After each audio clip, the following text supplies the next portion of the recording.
नमस्कार, मेरा नाम है शुभम गुप्ता और आप देखना शुरू कर चुके हैं जनहित टाइम्स का खास कार्यक्रम बात जनहित की। श्री कृष्ण जन्मभूमि शाही ईदगाह मस्जिद विवाद में बड़ा आदेश जारी हुआ है। वर्ष 1618 से चल रहे विवाद में एक नया मोड़ आया है। अपर सिविल जज सीनियर डिवीज़न तृतीय कोर्ट ने विवादित स्थल का अमीन से निरीक्षण कराने का आदेश दिया है। इसकी रिपोर्ट 20 जनवरी को कोर्ट के सामने रखने का आदेश दिया गया है। माना जा रहा है कि शाही मस्जिद के अमीन से निरीक्षण कराने का कार्य नए साल से यानी 2 जनवरी से शुरू हो सकता है।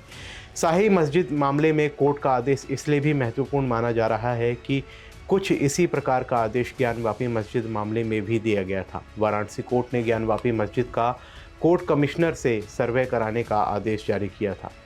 श्रृंगार गौरी मंदिर में दैनिक पूजा मामले में ये आदेश आया था। इसके बाद सर्वे का कार्य पूरा कराया गया।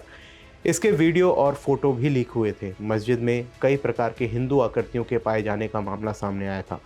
कोर्ट में केस चल रहा है। कुछ इसी प्रकार का मामला शाही मस्जिद मामले में भी पड़ने की आशंका जताई जाने लगी है। कोर्ट के आदेश के बाद अमीन निरीक्षण पर बहस शुरू हो गई है। सवाल किया जा रहा है कि आखिर अमीन निरीक्षण होता क्या है, ये सर्वेक्षण किस प्रकार का होता है। सबसे बड़ा सवाल, आखिर अमीन कौन होते हैं, ये कैसे काम करते हैं। आज की इस रिपोर्ट में हम आपको इन सारे सवालों के जवाब देंगे। मथुरा की एक अदालत ने ज्ञानवापी मामले की तरह ही श्री कृष्ण जन्मस्थल से सटी शाही ईदगाह मस्जिद परिसर का सर्वे कराने का आदेश दिया है। हिंदू सेना ने इसके लिए अर्जी दी थी। 20 जनवरी तक अमीन को ईदगाह की रिपोर्ट अदालत में पेश करनी होगी। उसी दिन अगली सुनवाई की तारीख की दी जाएगी। हिंदू सेना ने दावा किया था कि श्री कृष्ण जन्म स्थान की 13.37 एकड़ ज़मीन पर मंदिर तोड़कर औरंगजेब ने ईदगाह तैयार करवाई थी। सन 1968 में श्री कृष्ण जन्म स्थान सेवा संघ और शाही ईदगाह कमेटी के बीच हुए समझौते को चुनौती दी गई है। दरअसल इससे पहले भी आधा दर्जन से अधिक वादी सिविल जज सीनियर डिवीज़न ज्योति सिंह की अदालत में भी यही मांग रख चुके हैं, लेकिन अब तक उन याचिकाओं पर कोई फैसला नहीं हो सका है। आपको बता दें कि ये केस हिंदू संगठनों की ओर से कटरा केशव देव मंदिर से 17वीं सदी की शाही ईदगाह मस्जिद को हटाने से संबंधित है, जिसमें दावा किया जा रहा है कि मस्जिद भगवान श्री कृष्ण के जन्म स्थान पर बनाई गई है। शाही ईदगाह मस्जिद कथित तौर पर 1669 से 70 में मुगल बादशाह औरंगजेब के आदेश पर कृष्ण जन्मभूमि पर बनवाई गई थी। मथुरा की अदालत ने पहले ये कहते हुए मामले को खारिज कर दिया था कि इसे 1991 में पूजा स्थल अधिनियम के तहत स्वीकार नहीं किया जा सकता है। दरअसल प्लेसेस ऑफ वर्शिप एक्ट 15 अगस्त 1947 को किसी भी पूजा स्थल की धार्मिक स्थिति को बनाए रखता है। कोर्ट की ओर से अमीन निरीक्षण कराने का आदेश जारी किया गया है। ऐसे में आपके मन में सवाल उठ रहा होगा कि आखिर अमीन होते कौन हैं। तो आपको बता दें, ये राजस्व विभाग में संबद्ध होते हैं। ग्रामीण स्तर पर पंचायत और शहरी निकायों में वार्डों में नियुक्त होने वाले राजस्व कर्मचारी अमीन के जरिए भूमि विवादों का निपटान करते हैं। अमीन का कार्य ज़मीन को मापने और बंटवारे का होता है। सरकार की ओर से भी ज़मीन की मापी के लिए अमीन की मदद ली जाती है। निजी स्तर पर भी लोग अमीन को बुलाकर ज़मीन की मापी करते हैं। बंटवारे के दौरान इनकी अहमियत काफ़ी ज़्यादा होती है। अमीन किसी भी ज़मीन के नक्शे को देखकर उसके वास्तविक लोकेशन को बताता है। अमीन बनने के लिए ITI या पॉलिटेक्निक संस्थानों में लैंड सर्वेयर का कोर्स कराया जाता है। डिप्लोमा या ITI कोर्स पूरा करने के बाद निजी अमीन बनते हैं।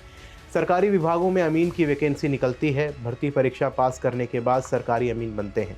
10वीं कक्षा में गणित और विज्ञान में अच्छे अंकों के पास करने या 12वीं में उत्तीर्ण छात्र मान्यता प्राप्त ITI या पॉलिटेक्निक डिप्लोमा कोर्स कर सकते हैं। अमीन मूल रूप से अरबी शब्द आमीन से लिया गया है। प्रार्थना के समापन के समय या फिर दुआ करने के बाद आमीन कहा जाता है। इसका अर्थ सहमति जाना होता है। आमीन से अमीन बना है।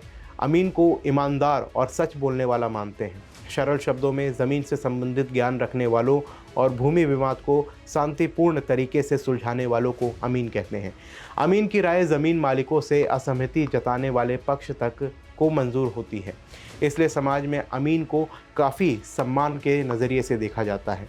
अपर सिविल जज सीनियर डिवीज़न तृतीय सोनिका वर्मा ने दिल्ली निवासी हिंदू सेना के राष्ट्रीय अध्यक्ष विष्णु गुप्ता और उपाध्यक्ष गुरुग्राम निवासी सुरजीत सिंह यादव की याचिका पर सुनवाई करते हुए अमीन निरीक्षण का आदेश दिया है। श्री कृष्ण जन्मभूमि विवाद मामले में ये बड़ा अपडेट है।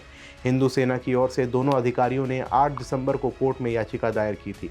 याचिका में श्री कृष्ण जन्मस्थान परिसर से शाही मस्जिद ईदगाह हटाने की मांग की गई है। कोर्ट ने इस याचिका पर पहली ही सुनवाई में निरीक्षण का आदेश जारी कर दिया है। श्री कृष्ण जन्म स्थान की 13.37 एकड़ भूमि पर पहले मंदिर था। औरंगजेब के शासनकाल में वर्ष 1968 में इसे तोड़कर शाही मस्जिद ईदगाह बनाया गया। याचिकाकर्ताओं ने 1968 में शाही मस्जिद ईदगाह कमेटी और श्री कृष्ण जन्म स्थान सेवा संघ के बीच हुए समझौते को भी गलत करार दिया है। कोर्ट की ओर से जारी आदेश में संबंध में वकीलों का कहना है कि ये निरीक्षण का आदेश है। निरीक्षण में स्थान की यथास्थिति की रिपोर्ट तैयार की जाती है। इस रिपोर्ट को कोर्ट में पेश किया जाता है। सर्वे में हम तथ्यों को जुटाते हैं, सर्वेक्षण वाले स्थान पर किसी विशेष वस्तु की तलाश करते हैं। कोर्ट ने जो आदेश दिया है वो निरीक्षण से संबंधित है। मथुरा कोर्ट के आदेश पर वकीलों का कहना है कि कोर्ट के आदेश के बाद अमीन मौके पर जाकर पूरा निरीक्षण करेंगे। वे कोर्ट की ओर से नियुक्त कर्मचारी होते हैं। निरीक्षण से पहले दोनों पक्षों को सूचित किया जाएगा। निरीक्षण टीम मौके पर जाएगी। इसके आधार पर निरीक्षण रिपोर्ट तैयार किया जाएगा।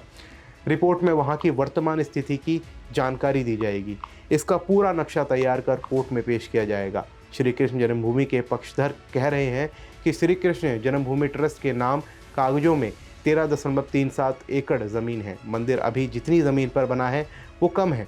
दावा ये भी किया जा रहा है कि मंदिर वाली ज़मीन पर ही मस्जिद का निर्माण किया गया है।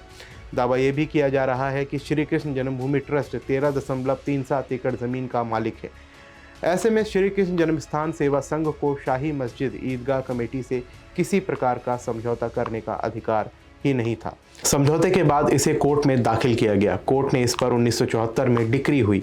याचिकाकर्ताओं ने डिक्री को कोर्ट में वादी ने चुनौती दी है। मथुरा कोर्ट की ओर से जारी निरीक्षण आदेश को लागू कराने के लिए कोर्ट में 2 अमीन निरीक्षण तैनात हैं। इसमें से एक अमीन ग्रामीण क्षेत्र के लिए और दूसरा शहरी क्षेत्र के लिए होता है। कोर्ट में अभी छुट्टियां चल रही हैं। माना जा रहा है कि कोर्ट 2 जनवरी से खुलेंगे। इसके बाद निरीक्षण की कार्रवाई शुरू होगी। अभी के लिए इस रिपोर्ट में बस इतना ही। मिलते हैं अगली वीडियो में। तब तक के लिए दीजिए मुझे इजाज़त। जय हिंद।